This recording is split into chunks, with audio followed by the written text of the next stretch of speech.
Assalamu alaikum wa rahmatullah wa barakatuh et bienvenue sur notre chaîne.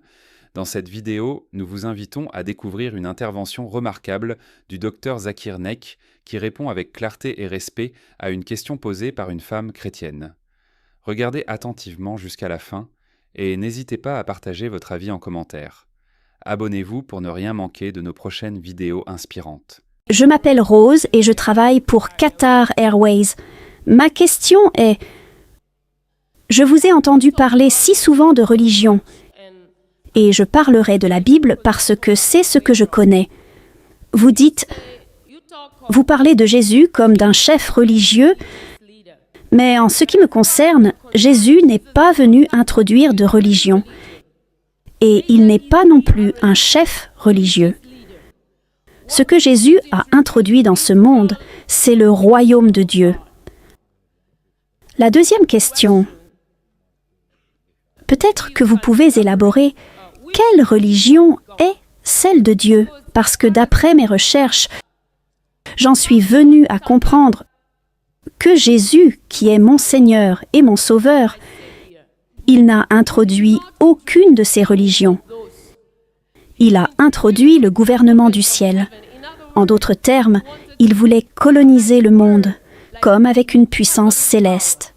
Il y a beaucoup de controverses. L'autre question est... Ma sœur, s'il vous plaît, posez une question à la fois. Vous avez déjà posé 2 questions. Après la réponse, vous pourrez poser la question suivante. La sœur a posé 2 questions, et je crois que la sœur est chrétienne. Elle a dit que j'ai dit que Jésus était un chef religieux. Je n'ai jamais dit cela. Je n'ai jamais dit que Jésus était un chef religieux. J'ai dit qu'il était un messager de Dieu. Il y a un monde de différence entre messager de Dieu et chef religieux. Un messager de Dieu est bien supérieur. Nous avons de nombreux chefs religieux dans le monde aujourd'hui. Jésus-Christ était un messager de Dieu. Et vous avez dit dans votre question qu'il est votre Seigneur et votre Sauveur. Laissez-moi d'abord vous dire, ma sœur, que l'islam est la seule foi non chrétienne qui fait de la croyance en Jésus-Christ un article de foi. Aucun musulman n'est musulman s'il ne croit pas en Jésus-Christ. Nous croyons que Jésus-Christ, il était l'un des plus puissants messagers de Dieu Tout-Puissant. Nous croyons qu'il était le Messie, ce qui est traduit par Christ.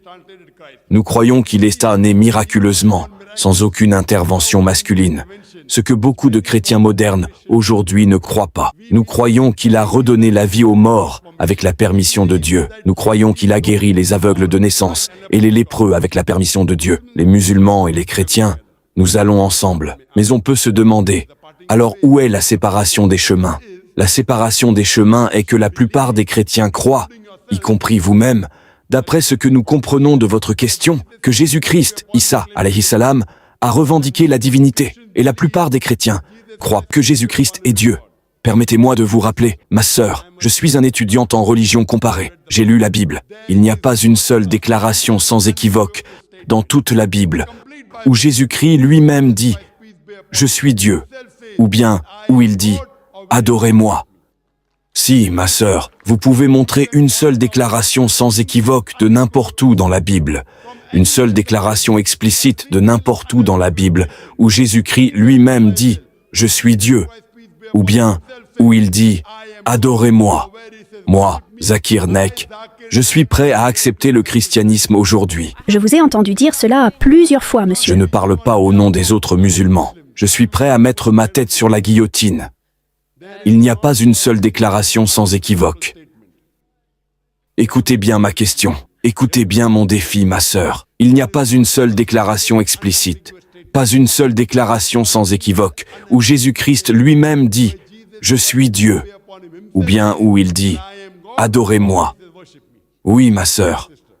J'ai une réponse à cela, monsieur. Dans le livre de Jean, la Bible dit « Au commencement était la parole était Dieu, et la parole était avec Dieu, et la parole s'est faite chair. » Ce que je veux que vous sachiez, c'est que... Attendez, ma sœur. Cela ne remplit pas du tout mon défi. Vous nommez le livre, je vous donnerai la référence. Vous citez l'évangile de Jean, chapitre 1, verset 1. Et la parole s'est faite chair, se trouve au verset 11, 12, 13. Vous ne citez que le livre. Je vous donne le numéro de chapitre, le numéro de verset. Répondez-moi. Attendez. La parole est devenue Dieu.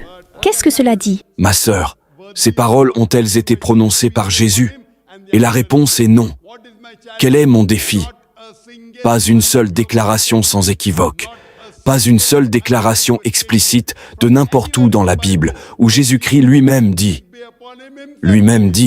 signifie que cela devrait être en lettres rouges. Il y a quelque chose qu'on appelle la Bible aux lettres rouges. Si vous êtes chrétienne, vous en êtes peut-être consciente. Lettres rouges signifie que Jésus-Christ l'a dit lui-même. L'évangile de Jean, chapitre 1, versets 1 à 13, n'est pas en rouge.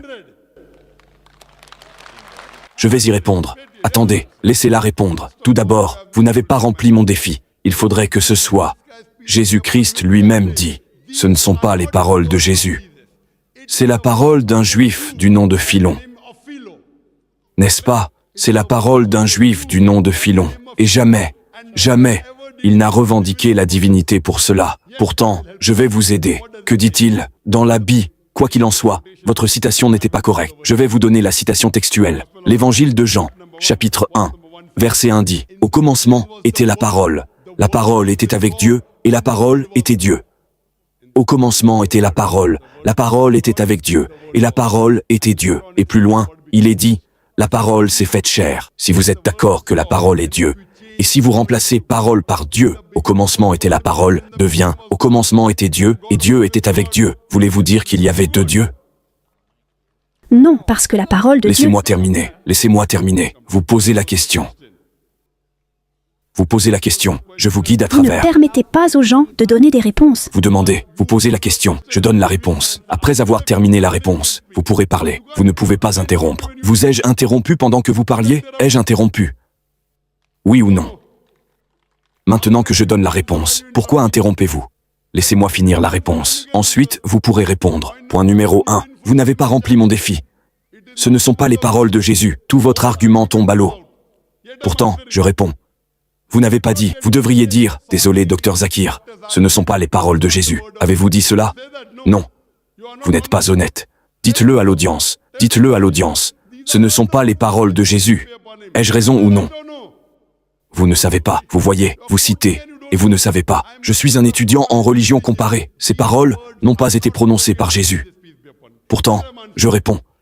Si vous dites que la parole est Dieu, et si vous remplacez parole par Dieu, cela signifie au commencement était Dieu. Dieu était avec Dieu. Y avait-il deux dieux? Et la réponse est non. Je vais vous donner une troisième réponse. Si vous lisez le manuscrit original, la première fois que le mot Dieu est utilisé, au commencement était la parole.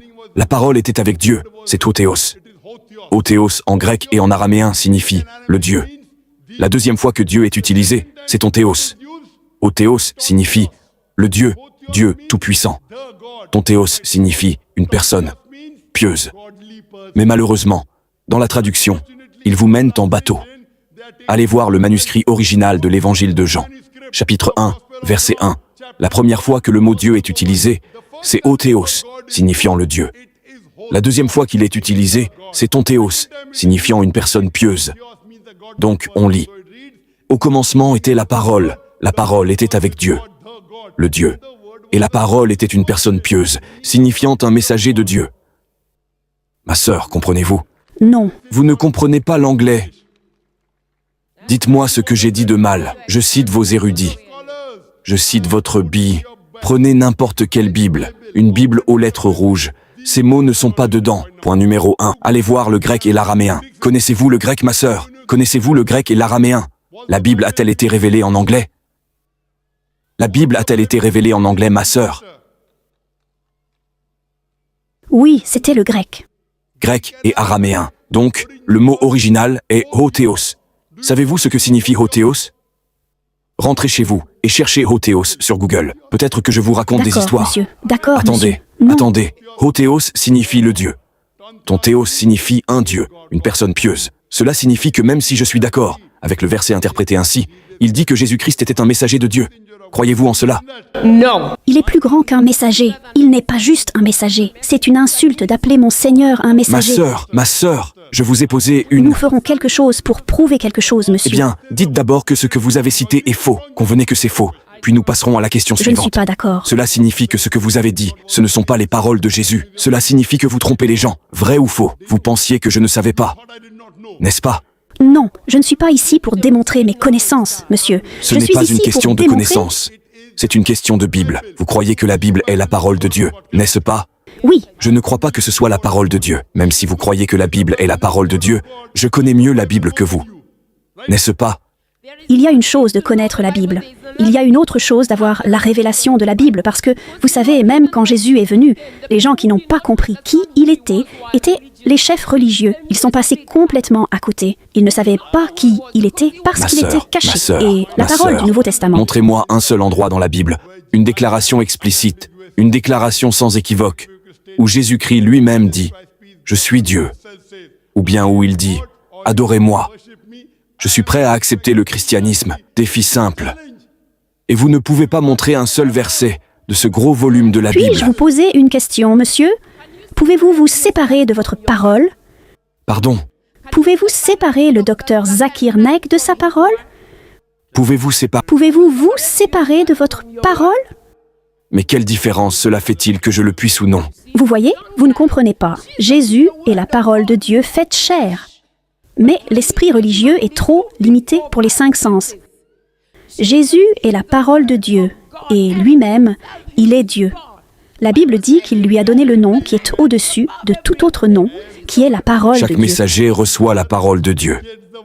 Moussa était la parole de Dieu. Jésus était la parole de Dieu. Ibrahim était la parole de Dieu. Le prophète Mohammed est la parole de Dieu. Alors quel est le problème? Chaque messager en son temps est la parole de Dieu.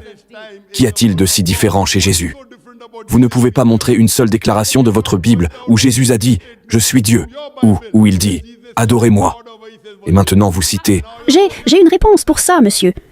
Depuis le début du monde, de la Bible, jusqu'au temps de Jésus, dites-moi lequel des messagers que vous appelez était capable de chasser les démons, de guérir les malades. Pourquoi? Parce qu'au début, seul Dieu avait le pouvoir de traiter avec le diable depuis la chute de l'homme dans le jardin d'Éden.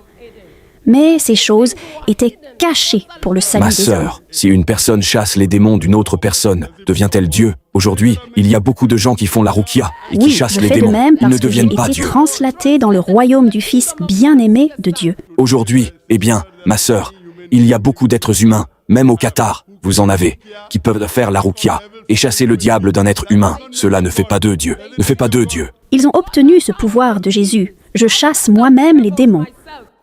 Au nom de Jésus. Oh, alors vous devenez Dieu aussi maintenant. Non, j'ai été translaté à cause de ma foi en Jésus. Je La suis Bible d'accord dit- avec vous. Vous, Écoutez. Jésus-Christ, si vous lisez la Bible, dans l'évangile où il redonne vie à Lazare mort, il prie Dieu Tout-Puissant. Chaque miracle que Jésus-Christ a fait, il l'a fait au nom de Dieu. Il ne l'a pas fait de lui-même.